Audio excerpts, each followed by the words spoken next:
The bitter stench of charred wood still clung to my hair when she strutted into my courtroom as if she owned it. I sat there in my black robes, gavel in hand, staring straight at the woman who had just committed arson against a sitting judge. The sheer audacity of it made my teeth grind.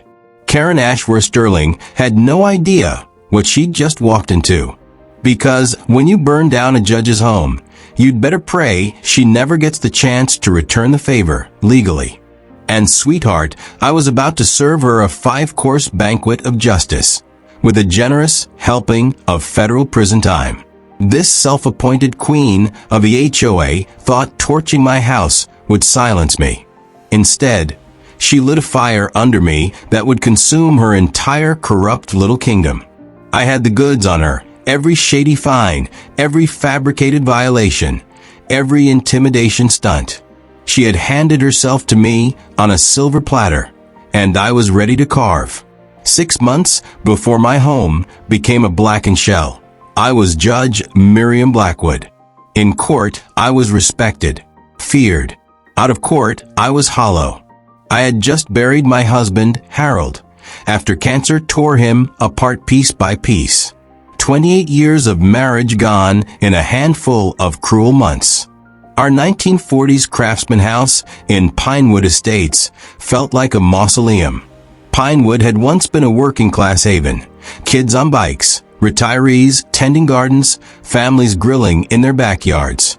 Then came the wave of money, and with it, bulldozers that flattened modest ranch homes to build gaudy monstrosities with wine cellars and 3-car garages. Property taxes soared, and the old guard was pushed out. And leading this gentrification crusade was Karen Ashworth Sterling. Imagine every entitled suburban nightmare you've ever seen. Add designer yoga pants, a luxury SUV, and a smoothie that costs more than lunch, and you've got her. 45 years old, dripping with arrogance, and convinced she had a divine mission to elevate Pinewood to its full potential. Translation: purge anyone who didn't match her vision of suburban perfection. Our first run-in came while I was building Harold's memorial fence, a 6-foot privacy barrier we'd planned in his final months so we could drink our morning coffee without curious eyes. The scent of Harold's prize roses filled the air, and for a moment, it felt like he was still there. Then, I heard the crunch of expensive boots on fallen leaves. "You must be the widow," she said, looking me over like a problem to solve. "Judge Blackwood," I replied, wiping soil from my palms. "Right. The judge." She said it like the word was something unpleasant in her mouth. "We have a problem." Out came her pink tape measure. She extended it with theatrical flair along my fence. 6 foot, 2 inches. Regulations say 6 feet max. That's a $500 fine and removal. "Show me the regulation," I said. She flipped through a leather portfolio, nails clicking against paper. After 5 minutes, she came up empty. Because the rule didn't exist. My fence was exactly 6 feet, measured by a licensed surveyor. "Well, we'll see about that," she muttered, cheeks tightening under her spray tan. That night, over Harold's favorite bourbon, I pulled up court records. Bingo. 3 years ago, Sterling Premium Builders, her husband's company, had tried to scam an 80-year-old veteran for $30,000 in fake emergency roof repairs. I'd crushed them in court and sent the case to a fraud investigator. This wasn't about a fence. It was revenge. But Karen had made the fatal mistake of targeting a woman who'd spent 2 decades sentencing murderers, rapists, and con artists without blinking, and who now had nothing left to lose. 2 weeks later, the harassment began.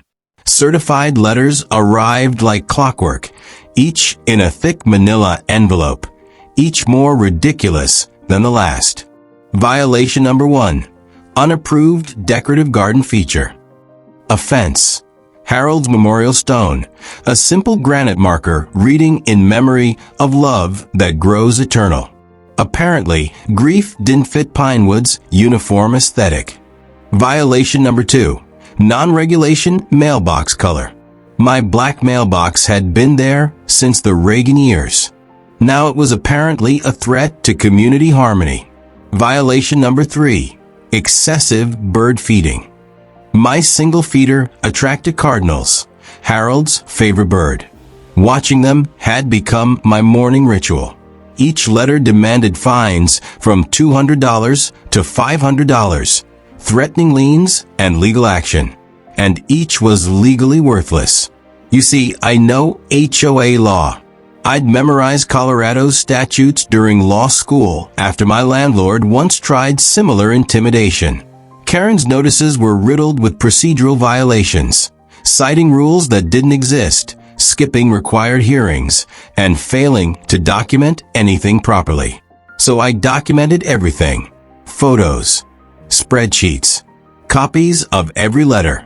I filed a complaint with the Colorado Real Estate Commission. This wasn't just petty harassment, it was the start of her undoing. But then she escalated. While I was sentencing a drunk driver downtown, my security cameras caught her entering my backyard with an entourage, a skeletal interior designer, and a steroid-fueled personal trainer. They spent 2 hours staging evidence for non-existent violations. The designer gestured at Harold's roses as if they'd personally offended her. The trainer took notes like he was building a criminal case. I was still fuming when Walt Henderson, my elderly neighbor, knocked on my door. "Judge, she's been targeting people for months," he said. "Remember the Rodriguez family? Fined for a Virgin of Guadalupe statue. Single mom down the street? Fined for her kids' chalk drawings, rainbows, and hopscotch squares." The pattern was clear: minorities, single mothers, elderly residents, anyone who didn't fit her suburban fantasy. I wasn't her only target. I was just the one she thought she could break. Then came the day she crossed the line into felony territory. While I was in court sentencing a wife-beater, she waltzed into my backyard again. No warrant, no permission. She photographed my property, pressed her face against my kitchen window, and deliberately left my gate wide open. When I got home, my 14-year-old tabby, Gavel, Harold's final gift to me, was gone. 3 agonizing days later, I found him at the emergency vet. Broken ribs, dehydrated, terrified.